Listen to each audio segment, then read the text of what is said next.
सभी साथियों को मेरा नमस्कार। स्वागत है आप सबका आज 28 दिसंबर के इंडियन एक्सप्रेस एनालिसिस में। आइए शुरू करते हैं आज का एक्सप्रेस एनालिसिस। पहले पेज पे खबर पूर्व प्रधानमंत्री मनमोहन सिंह साहब को लेकर है।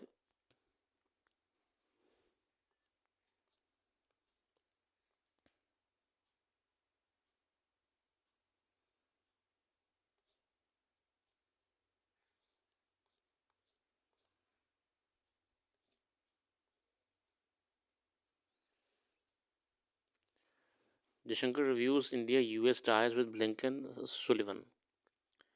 यूएस NSA जेक सुलिवन के साथ मुलाकात हुई जयशंकर साहब की, और भारत के साथ अच्छे डिप्लोमेसी का एक संकेत है। आज के आर्टिकल कुछ मनमोहन सिंह साहब को लेके हैं, मैंने पढ़े थे, अच्छे लगे,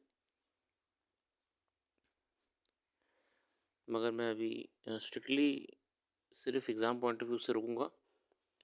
आपको पढ़ने हैं तो मैं आपको रिज्यूम कर देता हूँ।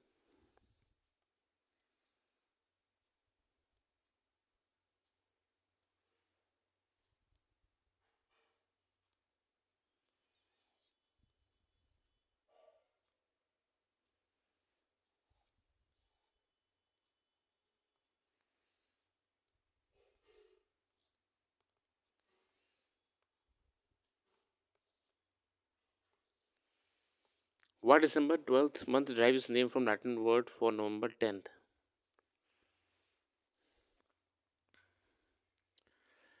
अच्छा, ये बहुत ही रोचक चीज़ लगी मुझे कि हम दिसंबर बोलते हैं और दिसंबर में डेक का मतलब होता है 10।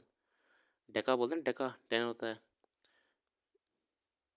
मगर है ये 12th कैसे? The 12th and the final month of Gregorian calendar derives name from Latin word decem meaning 10. This is not only etymologically fallacy.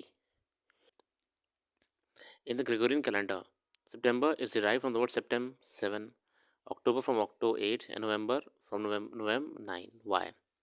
A Roman folly. The solar year, the time it takes Earth to make one revolution around the Sun, spans roughly 65.5 days. लगभग आपको 365 और 25 दिन ये time लगता है revolution होने में. One revolution, Earth around the Sun. But the Roman calendar, adopted circa 738 BC by Romulus, the founder of Rome, accounted for only 304 days. मगर उनके हिसाब से जो रोमुलस साहब थे 304 दिन लगते हैं. So 61 days shorter than an accurate solar calendar, जो कि जो हम लोग बात कर रहे हैं उससे लगभग 61 days short है. And 51 days shorter than a lunar calendar, और 51 days short है ये lunar calendar से.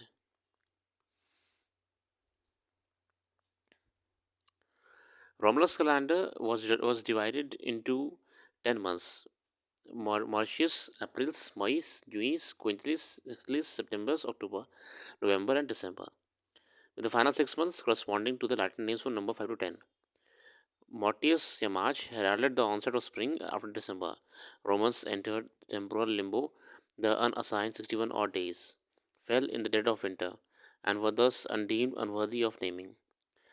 But this is not how calendars work. One cannot ignore the equivalent of 2 full months because society is unproductive during that time. Quickly and inconveniently, the calendar drifted out of sync with seasons.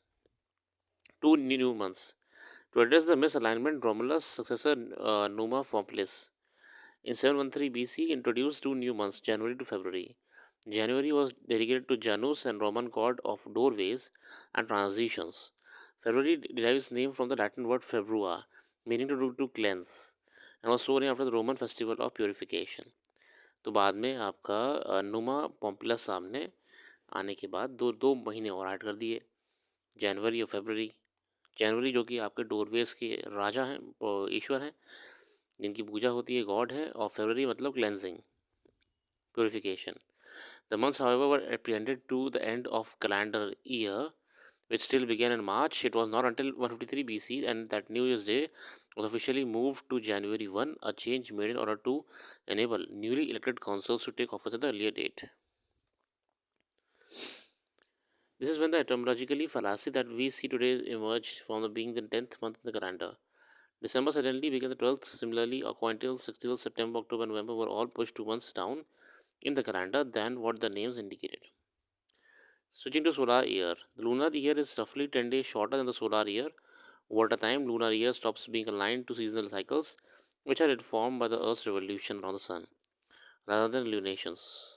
One can either live with rest regression, which will mean that the year will not be aligned to seasons of the or has to be periodically insert an extra month for the purpose of realigning the calendar.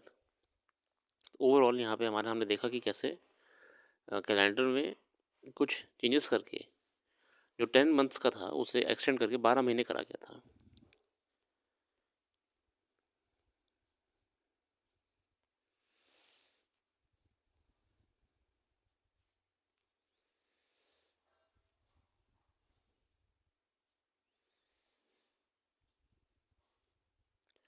Rupee logs steepest intraday decline is nearly 2 years. Rupee की बड़ी problem चल रही है इस समय. Indian rupee slipped by 55% to touch at all-time low of 85.82 against the US dollar during intraday trades on Friday, on continued dollar strength and month-ended demand for greenback from importers. Steepest decline है ये आज तक का.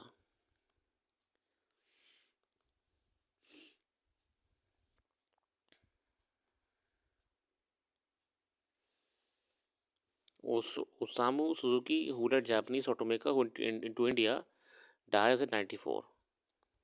Maruti Suzuki का आपने नाम सुना होगा, तो उसमें सुजुकी इनका ही देन है.